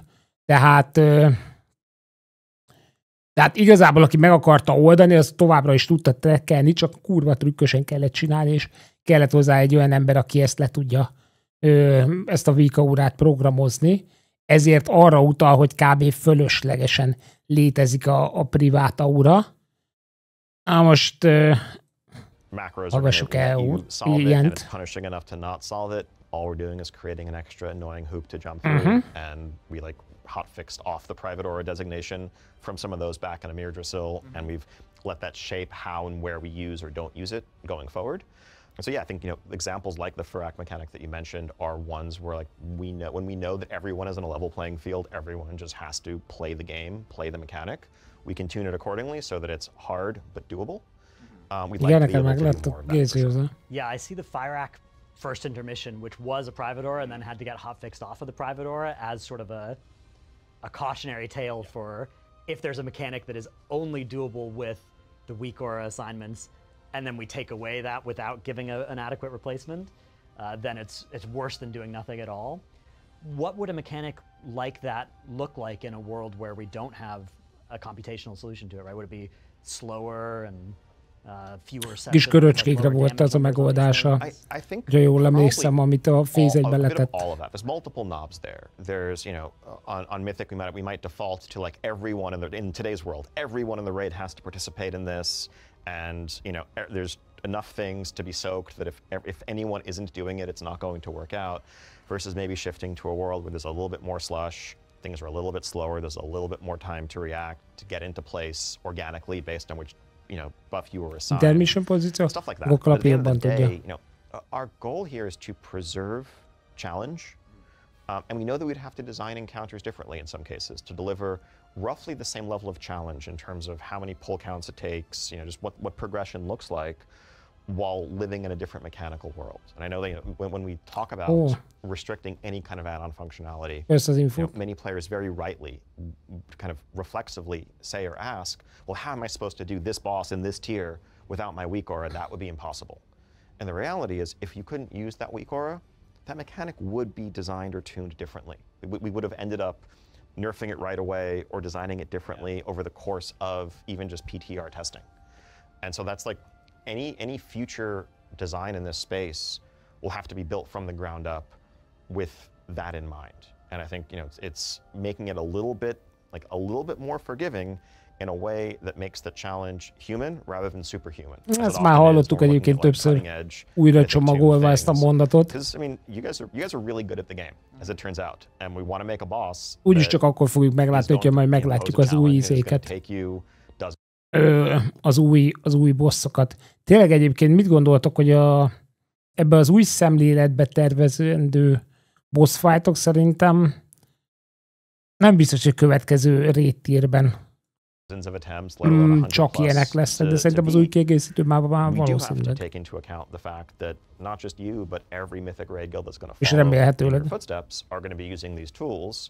And at the end of the day, I think players do want challenging bosses. That if, we just tuned the boss around none of those things, players used all those tools, and they went in and like a late mythic boss was dying in a single night for like, a cutting edge guild, rank 500 or whatever, that probably doesn't match what they're looking to get out of mythic rating, in my estimation. And so like, hát ez most ilyen visszautalás ugye a mostani rétírre, hogy ugye gyorsabban lezárult a World First Race az utolsó boss tekintetében, mert mindenkit nagyon, nagyon felhypolta.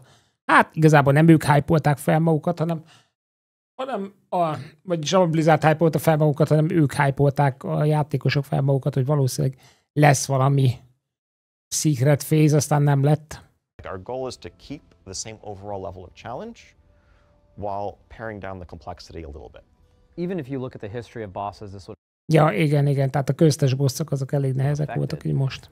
You actually, even looking at Mythic Plus, something where the complexity has gone down from pack to pack in this patch, but the reality is you can still find challenge in it because it's infinitely scaling, and there you will get to a point where it's doing too much damage to you, or the amount of damage you need to do is too high. There's been Mythic bosses that have... Ez is egy érdekes kérdés egyébként, amit Klapi mond, hogy ugye az elején ugye kihívást akarnak nyújtani, és az néha én is így érzem amúgy, hogy a kihívást, amikor kijön a raid, és ugye amikor a World First Race is megy, akkor kicsit olyan, mint hogy a tuning kihívás azoknak a nagyon-nagyon top playereknek lenne kialakítva, és hogyha te meg az Average Joe vagy, és esetleg Average Mythic Raider Guild, és csak így esetleg jól vettél egy pár akadályt, akkor egy olyan falba ütközhetsz, ami elég kemény átverekedni magad. És akkor mit csinálsz egyébként? Ezt nem, tehát ott fejeled tovább, és wipe-olsz, hogy talán, mert ott hagyni nem fogod, ugye, hogy akkor jó, akkor nem raidelünk itt most tovább, ameddig ezt nem kap egy nerfet. Max állítása szerint, ezt nem tudom, ezt ő mondta, az egyik podcastukban, ugye, hogy a Podyssey-be, hogy elvileg Amcsiba voltak olyan guildek, akik azt mondták, hogy egy valamelyik mythic bossnál ott megálltak, és azt mondták, hogy odáig elverik, és akkor utána majd onnantól raidend az egész hétre. Az a split, arról ne is beszéljünk. Hogy az mit tudnak csinálni egyébként, ez a splitelgetés, az magában egyébként, hogy a top játékosoknak ugye ezt kell csinálniuk, de magának a World First néztek is egyébként a legrosszabb, a legrosszabb része szerintem. Halandris, you actually put a bomb timer very clearly in the game around the bomb. You did not need a weak aura for one of the hardest bosses ever, right? It's more just basically the solution for these weak auras has been just a very specific kind of assignment mechanic that is just like, oh, it's just so much easier to do this, right? You could build in a lot of that computational stuff in game to where even if weak auras existed, you would find people just being like, I don't know, the game just kind of does it. We have players that don't use audio sounds in weak aura packs because on bosses like Skarn, on most other bosses, there's like either an in-game sound for when the bombs are actually activating or a voice line. We have 2 players in our guild that use very minimal weak auras, and they literally listen to voice lines for when mechanics are going to happen, and it's extremely accurate, right? So I think a lot of these things are already built into the baseline game. It's just about choosing like when and how to apply them.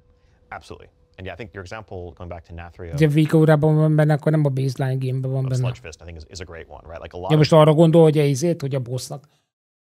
Szóval, amit mond a boss közben, hát mondjuk van olyan boss egyébként, amire visszaemlékszem én is, hogy ja, van olyan, aminél indikációs szöveg van.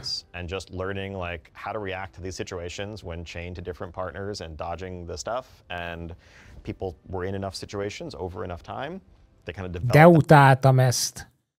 Édes Istenem, ezt az összekötögetést. Emlékszem, amikor egy DK-val raideltem akkor, és amikor egy Demon Hunterrel kötött össze, és csinálta a Blade Dance-et metába, és azt láttam, tudod, hogy a karakter, amivel össze vagyok kötve, az így repked, így a monitoron.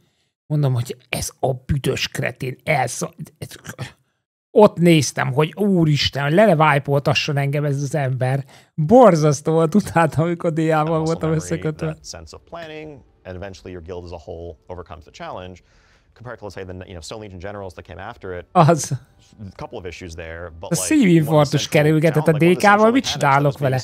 Sikoltva rohadok utána. A whole bunch of soaks that need to be covered over the course of the fight, and it's not realistic to have that, like 7 to 8 soaks up simultaneously, where you need to also account for this person just got targeted by different mechanics, so they need a backup to go in and do it for them. Yeah, so it sounds initially like it's, you know, we're restricting what add-ons can do, but really we're opening up the universe of mechanics that can exist in a WoW boss without, because there are so many that you could think of right now where all of them would be, this is going to get solved by this, right? This is going to get solved by this, but if that's not the answer, then now the designers have all these tools back, and we can get these mechanics that maybe haven't been used since MOP because we've been weak-oring them ever since, and now we get to solve them with our brains again. And he even mentioned too, he said like, well, there's a lot of swirlies now. Yeah. Because that's the thing, like, oh, we can always default to this. Amúgy nekem nagyon tetszik ezek az új swirlik. Hogy ennyivel jobban láthatóvá csinálták ezeket a dolgokat, ezért régen öltem volna, hogy ez ilyen jól látszik. Kurva jó szerintem. You remove that, you know, that friction of there's too many swirlies goes away. And I think there's assignment like doing. Még mindig nem merek nagyon melléjük állni, mert még mindig bennem van ez a blizzardos, hogy ez valószínűleg kicsit túlsebb ez az effekten. Bennem van a félsz. Ez így van, igen, a Wildstarban nagyon jó volt. De amúgy, nem tudom, emlékeztek-e, de a Wildstarnál a Blizzard az milyen szinten ellene volt ennek. Meg amúgy egyébként nagyon sok WoW játékos is, hogy persze meg rajzolgassunk a földre, és majd azt kerülgessük mi. Meg hogy néz ez már ki? Emlékszem, hány olyan guildtársamtól láttam, hogy fikázták egyébként, amikor mentünk Wildstarba rédelni, WoW-os réd után, hogy néz ki meg, hogy mik ezek a jelek a földön, és hogy ez milyen szarul néz ki. So these two people get a big green thing on their screen, go soak that. That is something where that fight is spread out enough where you could actually communicate that. We need two people on the right to back up because two soakers are dead. Who can do it? This person says something, this person says something. Now, obviously, you're not going to have that kind of communication like heroic and normal. Maybe it won't be in comms, whatever, but in Mythic, that's perfectly reasonable, right? A lot of the things, like, we could probably count, honestly, on one, maybe two hands over the last like 4 or 5 years, how many bosses would you meaningfully would have to have a mechanic change, but they are very impactful, very memorable, and they have been purely defined by that. Are you worried at all about the communities, and this has certainly been ramping up over time, like you mentioned, even for us, we were much more just do the mechanic 4 or 5 years ago than we are now. Egy kicsit visszautalva a Max, amiről beszélt, hogy emlékezetes boss ability-k. Ti emlékeztek olyan boss ability-re későbbi időszakban, tehát nem mostanában a közelmúltban, hanem akik régebben is rédeltek, olyan boss ability-re, amit szerettetek? Mert hogyha lehet, hogy ez az én passzív, kicsit agresszív hozzáállásom, de én azokra a boss ability-re emlékszem, amik kegyetlenül megszoptattak. De úgy, mint egy csecsemőt.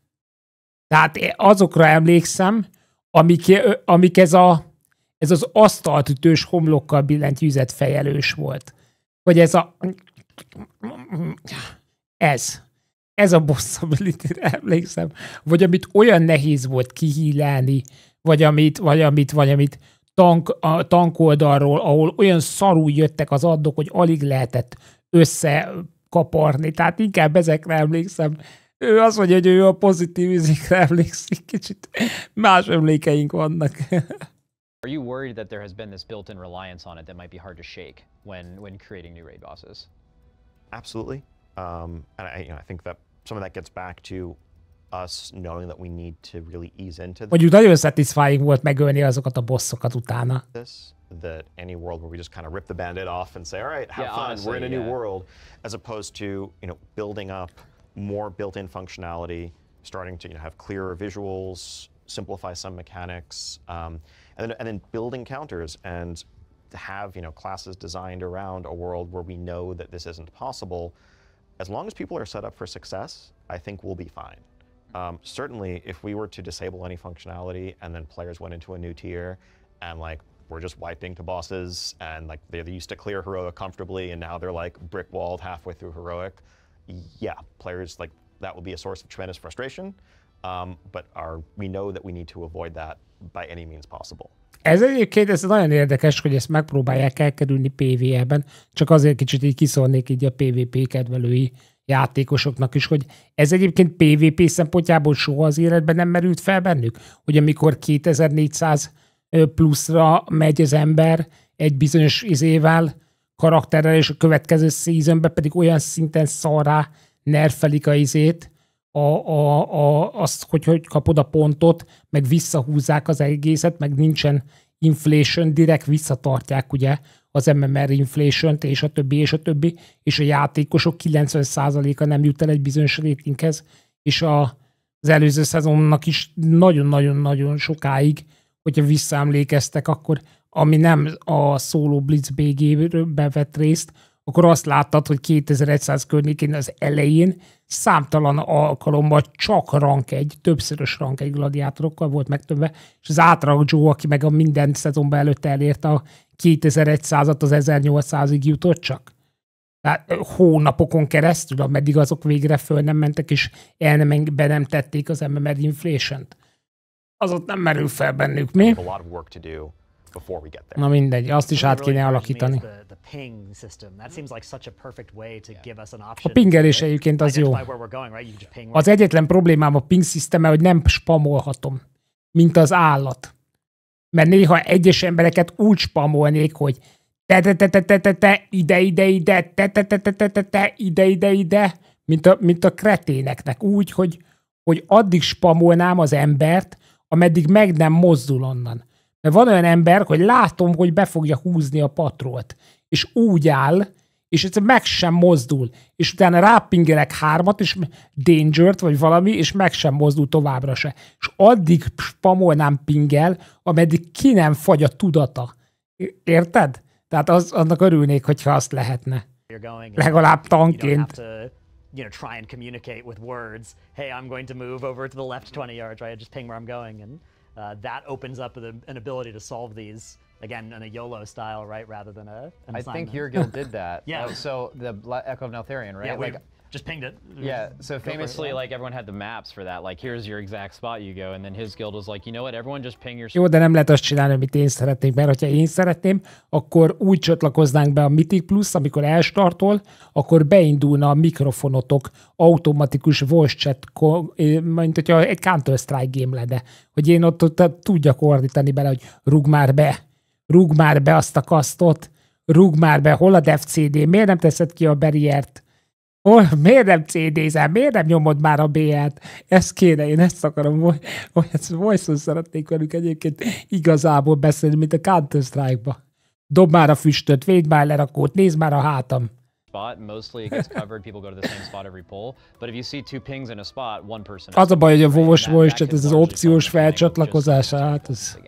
Yeah, I think the ping system is something we've also talked about looking to improve and to like kind of broaden the sorts of things you can do with it to give people more tools to solve these problems in a coordinated way, but using their own skill and expression instead of another tool.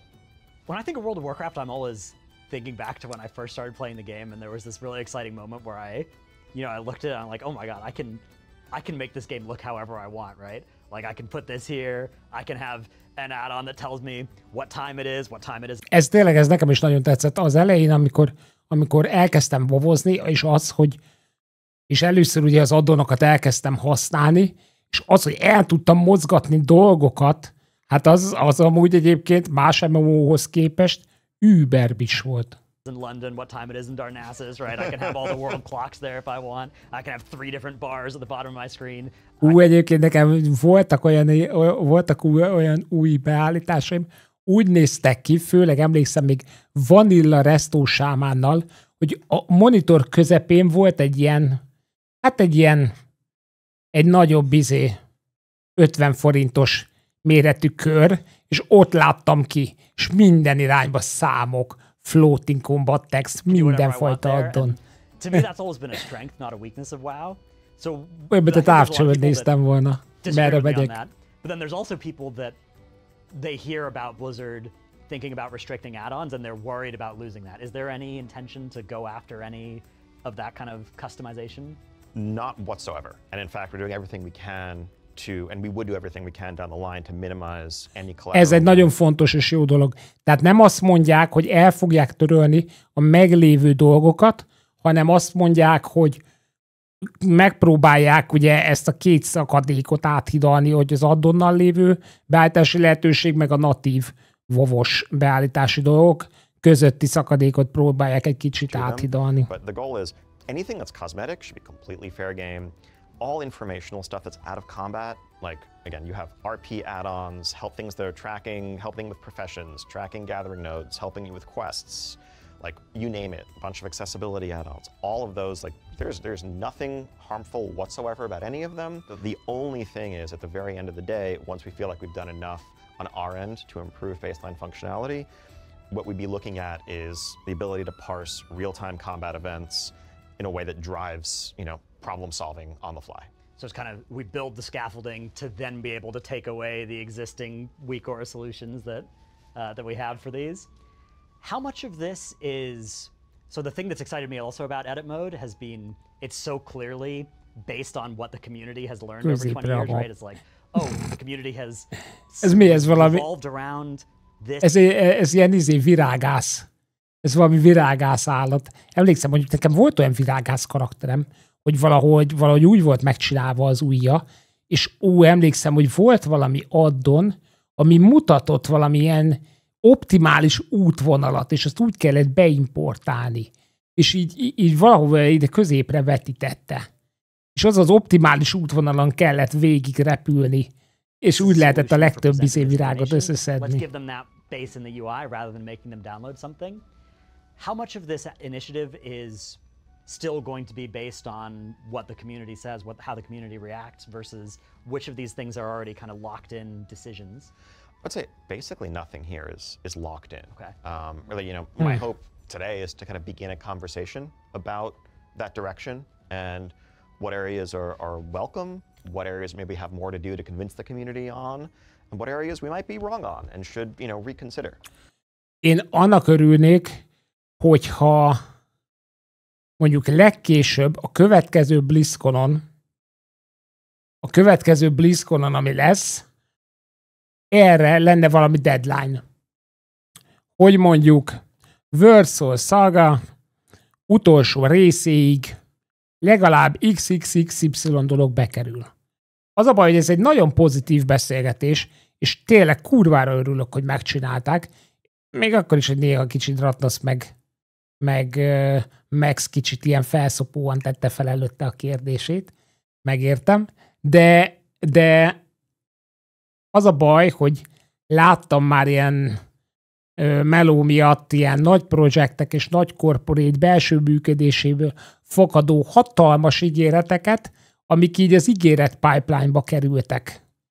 És 10 év óta ott vannak az ígéretek között a szoftverfejlesztés tekintetében, és azóta se lettek készen. Tehát igazából én tök jó lenne, hogyha erre lenne egy ilyen kis mini team, ami ezeket folyamatosan ezzel foglalkozik és csinálja, és lenne rá valami. Tudom, hogy nem fognak határidőt mondani, mert akkor azt fogják mondani az emberek, hogy itt az idő, miért nincs kész, bazd meg, hol van az a szar. De nagyon jó lenne, hogy remélem legalább belsőleg nekik van valami ilyesmi, és tényleg ezeket így kapnánk sorra. Because I think at the end of the day, you know, this game belongs first and foremost to our millions of players. We're trying to serve them as best we can in the long run. And I think our sense is that for nem nagyon érzem ezt a Cartel Chip tokennél ilyen.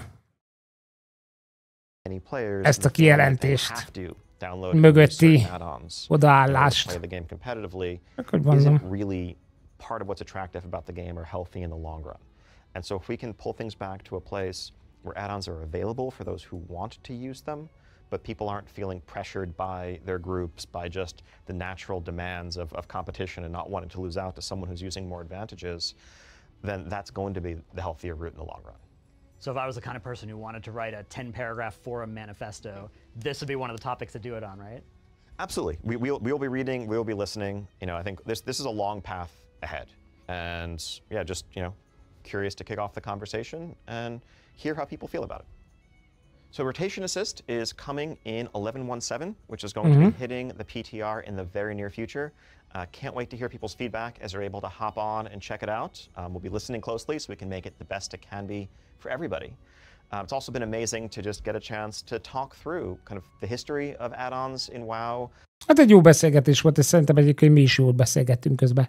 A Rotation Assist-tel egyedül az egyetlen egy dolog zavar engem, amit megpróbálok közben itt így megtalálni. Tehát, hogy amikor egy gombosítja akkor az egészet. Tehát az a szintű Rotation Helper, ez itt valahol az elején mutatták. Az egy ami problémás számomra. Az, ami annyira nem tetszik. Meg ez a Single Button Assistant. Ez, hogy megnöveli az ability közötti különbséget 0,2 másodperccel, és igazából ez a Single Button Assistance-szal azt az egy gombot nyomkodva, hogyha jól értem, tudjuk csinálni ezt a dolgot. Ez nem tudom. Én értem, hogy azt, akinek valami fizikai dolog miatt, tehát ugye láttuk már nagyon sok, van olyan WoW streamer, akinek ilyen, nem tudom, 2 ujja van, meg ilyesmi, és azoknak egyébként ez hatalmas segítség. Ezt aláírom, de ez nem túl OP dolog egyébként az összes többi embernek. Vagy nem tudom, hogy ez például az olyan karakterek, amit például most Retri Pala, meg ilyenek, tudjátok, aki mondjuk cooldown priority-ból áll az egész. Tehát, hogy nem az van, hogy fenn kell tartani valamilyen dolgot, és most akkor ezen a multi-targeten, hogy minden mondjuk, hogy ne essen le az agoni izéről, az összes többi mobról, tudod, mindegyiken tartsd fel, vagy mondjuk váltsál targetet, amikor már a demólokkal a Doom, tudod, ki kell abból a targetből, akkor utána váltsál targetet, hogy a másikba is rákerüljön, meg valami. Ez az egyetlen egy dolog, ami nem tetszik. Megmondom őszintén. Mert itt nem látok akkora hatalmas különbséget, az, amit tiltanak, az AHK skriptelés, meg között. Ez majdnem, hogy egy az egyben ugyanaz, csak jobb. Mert itt nem neked kell megírni a skriptet, vagy bármi ilyesmi. Tehát, hogy ez az olyan karakterek, mint például Elemsámán, és a többi, hát nem tudom. Mert gondolj bele, hogy ez a gomb, ezt mondjuk kiteszed, mert ugye nem arról beszélünk, hogy ezt bekapcsolod, és onnantól kezdve csak ez van. Hanem ezt a gombot így te kiteszed, és mondjuk azt mondom neked, hogy ugye arról beszélünk, hogy a klasszik Frostmage az végtelenül unalmas, mert ugye csak Frostboltot lövöldözöl, meg stb. Tehát ilyen halálagyatlan rotationje van. Én tudom, klasszikon én is a levelinget meguntam közben, tehát az mind az AOE farming, mind a másik számomra egyszerűen nem üti meg azt az inger szintet, hogy valahogy ébren maradjak. Miközben csinálom, úgyhogy azért is az is ott úgy lett hagyva. Viszont például most mi akadályoz meg abban, hogy ezt te megcsináld beted ezt a gombot, megcsinálod az openert, tudod, hogy azzal ne legyen gond, vagy valami, hogyha esetleg több mobos van, tudod, végig kell dotolni valamit, és utána a két CD között meg így állsz, és az egyes gombon így veretem. Nem tudom. Ez nekem annyira, nem tudom. Mert azoktól, akiknek meg, amit előbb említettem, azoktól meg nem akarom elvenni, mert azoknak meg biztos hasznos. Ja, mindegy, majd meglátjuk, hogy forogja ki. Mondom, én biztos meg fogom csinálni azt, hogyha ez kijön, elmegyünk úgy egy heroic raidre, hogy csak a retri palával, most már 670-ben van a retri, lootolt mostani vaultból egy bis backet, hogy csak ezt az egy gombot fogom nyomkodni, és megnézzük azt, hogy mit csinál. Hogy ez mire képes amúgy. Milyen logot tud lőni, vagy valami. Persze, ugye ahhoz, hogy jó logot tudja lőni, kéne a raid is hozzá, de valami, de ez egy ilyen átlagos valami következtetés le fogunk húzni belőle, meg kíváncsi leszek arra, hogy esetleg mikor hibázik, majd a logba visszanézzük a dolgokba. Na mindegy. Jó, de a makró meg e között azért hatalmas különbség van. Az, ja, nem tudom.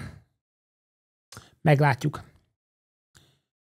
Na figyeljetek, srácok, köszi szépen a figyelmet, írjátok le, mit gondoltak erről, majd egy a komment szekcióban, és találkozunk a következő videóban. Szevasztok!